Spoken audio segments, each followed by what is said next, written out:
Hello दोस्तों, स्वागत है आप लोगों का हमारे यूट्यूब चैनल महान सर में। और आज जो दोस्तों हम पढ़ने वाले हैं मगध का उत्कर्ष पढ़ने वाले हैं। मगध साम्राज्य जो कि प्राचीन भारतीय इतिहास में एक बहुत बड़ा इम्पोर्टेंट लिए हुए है, एक बहुत बड़ा रोल निभाता है। तो प्राचीन इतिहास अगर आप पढ़ते हैं और मगध को नहीं पढ़ते हैं, मतलब कि आपने प्राचीन इतिहास को पढ़ा ही नहीं है।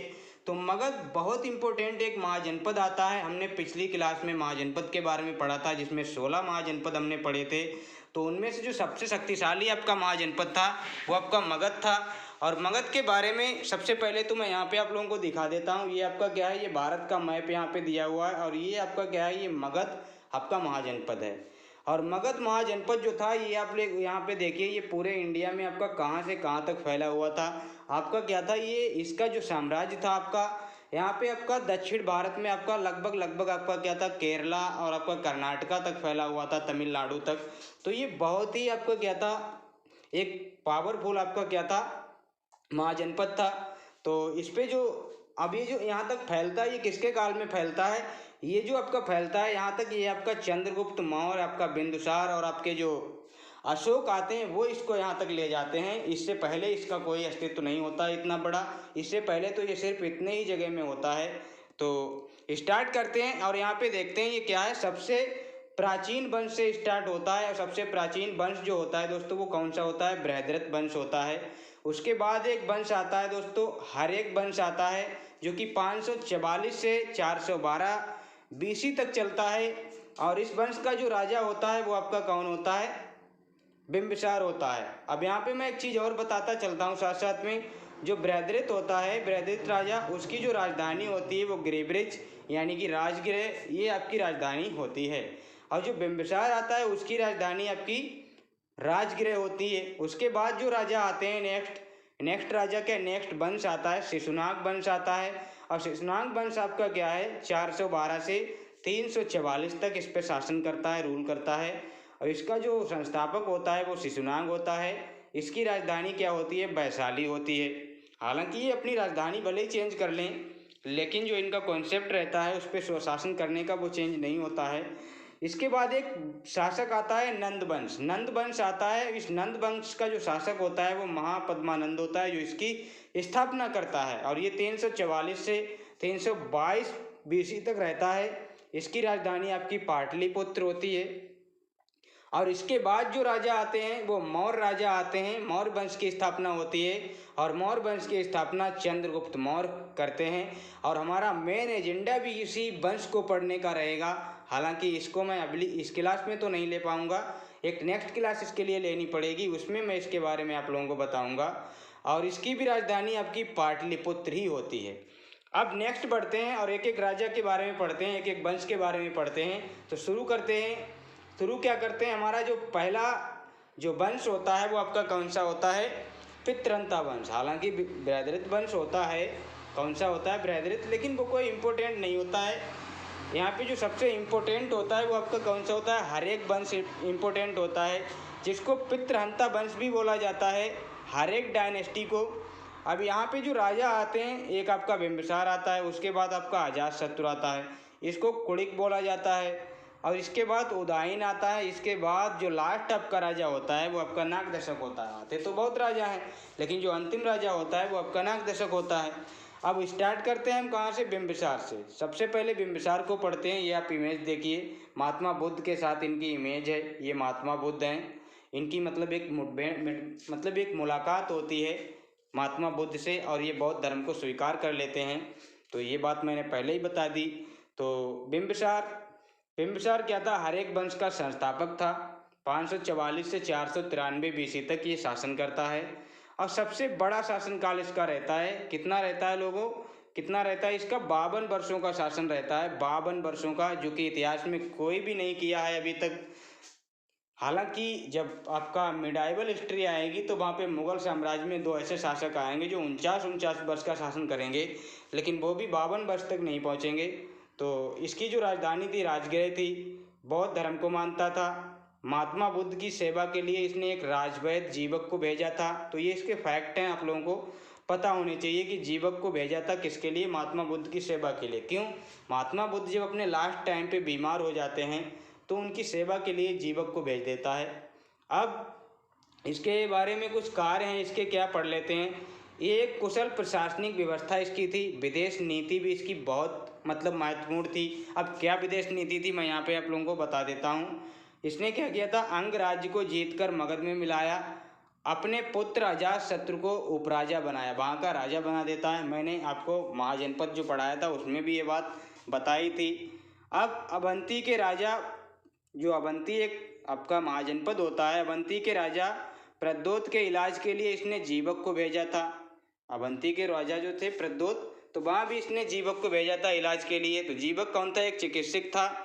तो इसको ये बार बार मतलब जहाँ भी चाहते थे भेज देते थे। जीवक क्या था, ये आम्रपाली जो वेश्या थी उसका पुत्र था।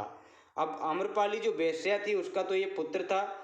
और ये जो बिंबिसार थे इन्होंने क्या किया था, आम्रपाली से विवाह कर लिया था और ये जीवक इनका क्या हो गया था, बेटा हो गया था।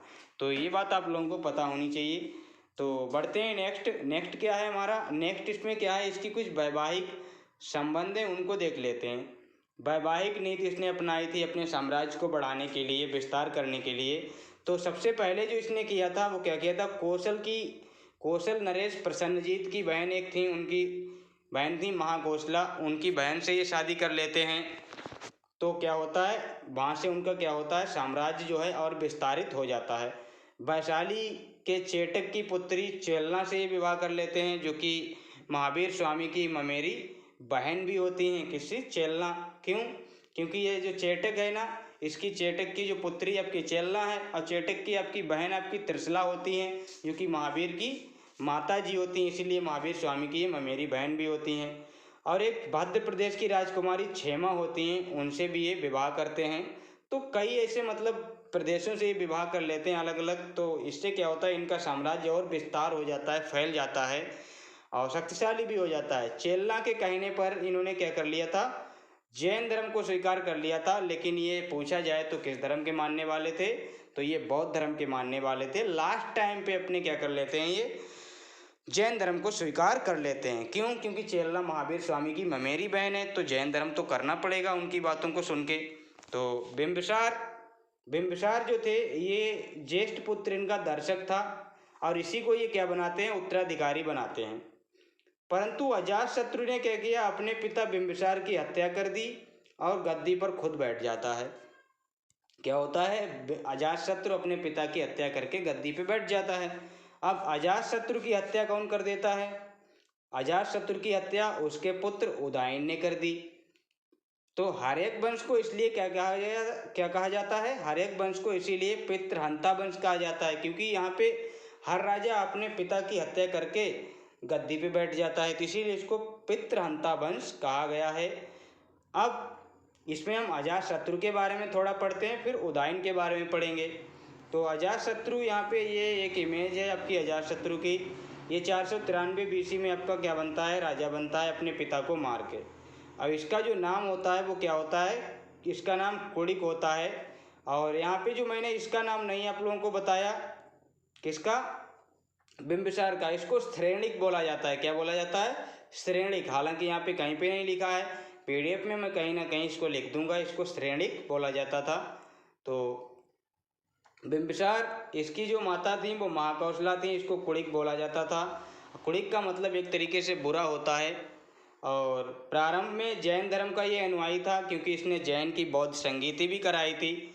लेकिन बाद में क्या होता है, जैन संगीति नहीं, मतलब प्रारंभ में जैन धर्म का अनुयायी होता है, लेकिन बाद में ये क्या हो जाता है, बौद्ध धर्म का अनुयायी बन जाता है, क्योंकि ये बौद्ध धर्म की एक संगीति भी कराता है, जिसको हम पढ़ेंगे अभी। तो आपका इसका जो मंत्री था वो कौन था, यहाँ का जो मंत्री था बत्सकार की सहायता से इसने क्या किया था, वैशाली को भी मगध में मिला लिया था। जो वैशाली राज्य था, वैशाली महाजनपद था, उसको इसने क्या किया था, मगध में मिला लिया था। अब मिला लिया, 483 BC में पहली बौद्ध संगीत इसने कराई थी। पहली बौद्ध संगीत अजातशत्रु ने कराई थी 483 BC में, जब महात्मा बुद्ध की डेथ हो जाती है। ये राजगृह में होती है, अध्यक्ष महाकश्यप होते हैं। और 461 में उदयन के द्वारा इसकी हत्या कर दी जाती है, इसके ही पुत्र के द्वारा, और इसका चैप्टर क्लोज हो जाता है। लेकिन यहाँ पे थोड़ी सी जानकारी है कि एक जो इसकी पत्नी होती हैं वो बाजरा होती हैं और ये प्रसन्नजीत की पुत्री होती हैं। कौन होती हैं? प्रसन्नजीत की पुत्री। युद्ध में पराजित किया क्योंकि प्रसन्नजीत की पुत्री। अब प्रसन्नजीत की जो बहन होती हैं महाकौशला, वो तो आपकी बिंबिसार की पत्नी होती हैं, लेकिन जो इसकी पुत्री होती हैं बाजरा, वो आपकी अजातशत्रु की पत्नी बनती हैं। कैसे? ये युद्ध करता है और युद्ध में क्या होता है, ये प्रसन्नजीत को हरा देता है। फिर क्या होता है, ये बाजरा से शादी भी कर लेता है और काशी जो था उसको दहेज में ले लेता है। क्या? दहेज में इसको काशी मिलता है। अब एक आपका इसके बारे में कुछ चीज़ें हैं। महाशिलाकंटक और रथमूसल इसने हथियारों का प्रयोग किया था, तो ये बातें आपको याद होनी चाहिए। महावीर स्वामी और महात्मा बुद्ध की मृत्यु इसी के शासनकाल में होती है। किसके शासनकाल में?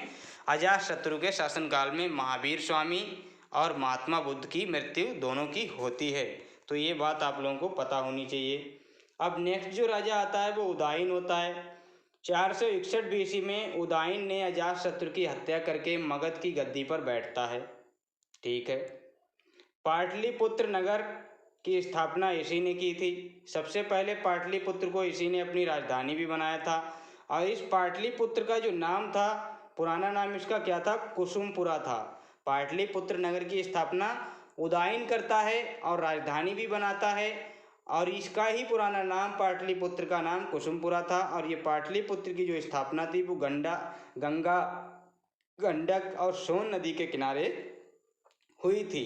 तो ये बात बहुत पूछी जाती है एग्जाम में कि पाटलिपुत्र किन नदियों के किनारे है, तो गंगा, गंडक और सोन नदी के किनारे ये बसा था। अब ये जो उदायन था ये कहाँ का था, मतलब ये किस धर्म को मानने वाला था? ये जैन धर्म को मानने वाला था। उदायन के भी आपके 3 पुत्र होते हैं। आपका अनिरुद्ध होता है, मुंडा होता है और नागदशक होता है। और ये जो नागदशक है ना, ये नागदशक ही इसका क्या होता है? अंतिम शासक नागदशक था, जिसकी हत्या शिशुनाग ने कर दी थी और शिशुनाग वंश की स्थापना की थी फिर उसने। तो ये बातें आप लोगों को पता होनी चाहिए। यहाँ से आपका हर एक वंश का चैप्टर क्लोज होता है और शिशुनाग वंश की स्थापना हो जाती है। तो अब हम पढ़ेंगे शिशुनाग वंश के बारे में। शिशुनाग वंश, जिसको नाग वंश भी बोला जाता है, नाग डायनेस्टी भी बोली जाती है। अब इसका संस्थापक तो शिशुनाग ही था, क्योंकि इसने नागदशक की हत्या की थी। हर एक शासक नागदशक का अमात्य भी था ये, और उसी की हत्या करके ये राजा भी बन जाता है। राजधानी इसकी क्या होती है? वैशाली। तो ये बात आपको याद रखनी है। शिशुनाग की जो राजधानी होती है वो वैशाली होती है। अवंती के प्रद्योत को हराकर इसने क्या किया था? मगध साम्राज्य में मिला लिया था। अवंती का जो राजा प्रद्योत था उसको इसने हरा दिया था। किसने? शिशुनाग ने, और मगध में मिला लिया था। इसका जो पुत्र आता है वो कालाशोक आता है। फिर इसका कालाशोक का जो चैप्टर है वो आपका कहाँ से कहाँ तक रहता है? 394 से 344 तक। और जो शिशुनाग है उनका 412 से आपका कहाँ तक रहता है? 394 तक। तो अब इसके बारे में पढ़ लेते हैं। क्या पढ़ते हैं? इसने क्या किया था? पूरा पाटलिपुत्र को राजधानी बना लिया था। किसने? कालाशोक ने। इसके पिता ने क्या किया था? वैशाली को राजधानी बनाया। इसने पाटलिपुत्र को दोबारा से राजधानी बना लिया। और इसने क्या कराई थी? प्रथम बौद्ध संगीति नहीं बल्कि द्वितीय बौद्ध संगीति इसने कराई थी। आयोजन कब हुआ था? 383 बीसी में, वैशाली में। इसके जो अध्यक्ष थे वो सुब्बा कामी थे। तो ये बातें आप लोगों को पता ही होनी चाहिए। अंतिम शासक कौन होता है आपका काला, मतलब इस नाग डायनेस्टी का? नंदीवर्धन। इस नंदीवर्धन की हत्या महापद्मानंद ने कर दी थी और नंद वंश की स्थापना की थी। एक के बाद एक जो राजा आएगा, इतिहास में दोस्तों यही होता है कि जो भी राजा आता है वो एक राजा को हटा के ही आता है, क्योंकि यहाँ पे कोई वोटिंग वाला तो सिस्टम था ही नहीं। एक राजा को ख़त्म करके ही दूसरा राजा आता था, दूसरा वंश आता था, दूसरी डायनेस्टी आती थी। अब क्या है, यहाँ पे नंद डायनेस्टी आ जाती है। कौन सी डायनेस्टी आ जाती है? नंद वंश आ जाता है, नंदा डायनेस्टी आ जाती है। इसका संस्थापक आपका महापद्मानंद था, मैं आप लोगों को बता चुका हूँ। शिशुनाग वंश के अंतिम शासक नंदीवर्धन की हत्या करके इसने क्या किया था? नंद वंश की स्थापना की थी। इसके जो समकालीन कवि थे वो आपके कौन थे? समकालीन कवि जो थे वो आपके पाणिनि थे, जिन्होंने एक पुस्तक लिखी है अष्टाध्यायी, व्याकरण पर आधारित है। पहला ग्रंथ है व्याकरण पर आधारित, और जो व्याकरण को जानता है उसको वैयाकरण बोलते हैं। क्या बोलते हैं? वैयाकरण। तो ये बात आप लोग याद रखना, मैंने लिखी नहीं है। और जो महापद्मानंद था, इसके बारे में कुछ चीज़ें हैं, कुछ बातें हैं, वो आप लोगों को पता होनी चाहिए। इसको उग्रसेन बोला जाता था, इसको परशुराम का दूसरा अवतार बोला जाता था, इसको एकराट बोला जाता था, इसको एक छत्र बोला जाता था, इसको सर्व छत्रांतरक बोला जाता था। तो ये इसके टाइटल थे, इसकी उपाधियां थीं। उग्रसेन इसको पाली ग्रंथ में बोला गया है, पुराण में आपका एकराट बोला गया है और पुराण में ही आपको एक छत्र भी बोला गया है। तो ये बातें आप लोगों को पता होनी चाहिए कि इसके क्या हैं, इसकी उपाधियां उग्रसेन, परशुराम, एकराट, एक छत्र, सर्व छत्रांतरक, परशुराम का दूसरा अवतार, ये सारी उपाधियां इसी की हैं। इसके बाद जो एक राजा आता है, हालांकि राजा तो और भी आते हैं, लेकिन जो इसका अंतिम शासक आता है नंद डायनेस्टी का, तो वो आपका कौन होता है? घनानंद। इम्पोर्टेंट है, क्यों? क्योंकि इसी को ख़त्म करके चंद्रगुप्त मौर्य वंश की स्थापना करने वाला है। लेकिन इस जो घनानंद है, इसको अग्रमीज के नाम से जाना जाता है। क्या है? इसको अग्रमीज के नाम से जाना जाता है। और सिकंदर का जो आक्रमण है वो इसी के काल में होता है, 326 बीसी में शासन काल में होता है। मृत्यु इसकी कब होती है? मृत्यु इसकी चंद्रगुप्त मौर्य के द्वारा की जाती है। चंद्रगुप्त मौर्य क्या करते हैं? इसकी हत्या करके, नंद वंश की हत्या करके क्या करते हैं?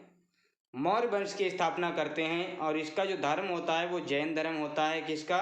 घनानंद का जो धर्म होता है ये जैन धर्म को मानने वाला होता है। इसका जो जैन अमात्य कौन? शकटाल तथा स्थूलभद्र थे। इसके जो अमात्य थे वो कौन कौन थे? शकटाल और आपके स्थूलभद्र, ये आपके क्या थे? अमात्य थे, यानी कि प्रधान मंत्री थे। तो इसके बाद हम क्या पढ़ने वाले हैं? इसके बाद हम सीधा सीधा क्या पढ़ेंगे? सिकंदर का आक्रमण पढ़ेंगे। और सिकंदर का आक्रमण पढ़ने के बाद हम मौर्य वंश के बारे में पढ़ेंगे, और वो हमारी नेक्स्ट क्लास होने वाली है। तो नेक्स्ट क्लास में चलने से पहले मैं आप लोगों के लिए बता देता हूँ कि अगर आप लोगों को वीडियो अच्छी लगती है, कंटेंट अच्छा लगता है, अगर मेरा पढ़ाना अच्छा लगता है, तो आप लोग हमारे चैनल को सब्सक्राइब कर लें और बेल आइकन को भी प्रेस कर लें, ताकि वीडियो की नोटिफिकेशन आप लोगों को मिलती रहे। और अगर आप लोगों का कोई सुझाव है कि सर इस तरह से थोड़ा कीजिए या उस तरह से कीजिए, तो आप लोग इसमें कमेंट भी कर सकते हैं। कमेंट के जरिए हमको बता सकते हैं कि हमें क्लास में क्या सुधार करना है, क्या चीज़ पढ़ाना है और क्या चीज़ छोड़ना है। आप लोग बता दीजिए, अगर कुछ भी ऐसा मिस हो रहा है तो आप लोग कमेंट करके बता सकते हैं। तो मिलते हैं फिर नेक्स्ट वीडियो में, तब तक के लिए धन्यवाद।